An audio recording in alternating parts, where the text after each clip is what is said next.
अंधारवाडीत बिबट्याचा वावर, नागरिकांमध्ये घबराट। अंधारवाडी आनंदपूर तालुका कराड येथील रहिवासी सागर विठ्ठल शेजवळ यांच्या घराजवळ रात्री 12च्या सुमारास बिबट्या आढळून आला। सदरची घटना सीसीटीव्ही कॅमेऱ्यामध्ये कैद झालेली आहे। सदर सीसीटीव्ही फुटेज सोशल मीडियावर प्रचंड प्रमाणात व्हायरल होत आहे। सीसीटीव्ही फुटेजमध्ये बिबट्याने घरासमोरील भिंतीवर चढून तसंच पुढे रस्ता क्रॉस करून पलीकडच्या शेतात धूम ठोकल्याचे दिसून येत आहे। त्यामुळे ग्रामस्थांमध्ये भीतीचं वातावरण निर्माण झाले। जंगल क्षेत्रात फिरणारा बिबट्या आता लोकवसाहतीत येऊ लागल्यामुळे अधिक सतर्क राहणं गरजेचं आहे।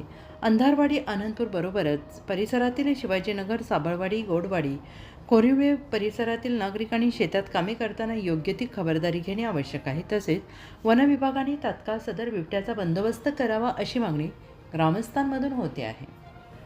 Bureau report DSP news live.